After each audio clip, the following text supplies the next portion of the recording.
Hi friends, welcome to our channel. நம்ம சேனலை subscribe பண்ணாதவங்க பண்ணிக்கோங்க. வாங்க வீடியோக்குள்ளே போகலாம். இந்தியாவில் விற்பனையாகிற ரொம்பவும் அதிகமான விலை உயர்ந்த கார்களில் ஒன்று தான் லெக்ஸஸ். சொகுசு கப்பல் மாதிரி இருக்கிற இந்த கார்களுக்கு இந்திய பணக்காரர்கள் மத்தியில் ரொம்பவும் வரவேற்பு இருக்குது. குறிப்பாக சொல்லணும்னா செலிபிரிட்டிஸ் எல்லாமே இந்த காரை தான் வச்சிருக்கிறத ஒரு மதிப்பாகவே நினச்சிக்கிட்டு இருக்காங்க. அந்த மாதிரி தான் இந்த பிராண்ட் நியூ லக்ஸுரி காரை பிரபல நடிகையான ஸ்ரீதேவி அவங்களுடைய மகளும் இப்போ பாலிவுட்ல கலக்கிட்டு இருக்க ஜான்வி கபூர் அவங்க பயன்படுத்திக்கிட்டு இருக்காங்க. இந்த காருடைய விலை 3 கோடிக்கு மேல இருக்குன்னு எதிர்பார்க்கப்படுது.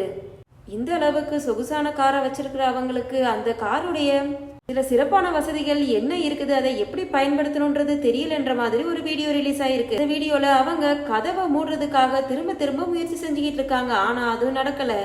திரும்ப திரும்ப ட்ரை பண்ணியுமே கதவு மூடாதனால ஏதோ ரிப்பேர் ஆயிடுச்சு போலன்ற மாதிரி அவங்க ஷாக் ஆகி இருக்கிறாங்க.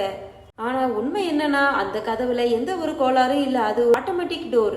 ஒரு சுவிட்சை அழுத்தினா அது தானாவே முடிக்கிற மாதிரி இருக்குது. இதை மறந்துட்டு ஜான்வி கபூர் அவர்கள் தன்னுடைய கையாலேயே மூடுறதுக்காக திரும்ப திரும்ப ட்ரை பண்ணியிருக்காங்க. இந்த வீடியோவை இணையவாசிகள் அவங்கள கிண்டல் பண்ணி ட்ரெண்ட் பண்ணிட்டு இருக்காங்க. செலிபிரிட்டிஸ் எல்லாமே அவங்க கார் வாங்க போகும்போது அவங்களே நேர்ல போய் ஷோரூம்ல பார்த்து வாங்குறது கிடையாது.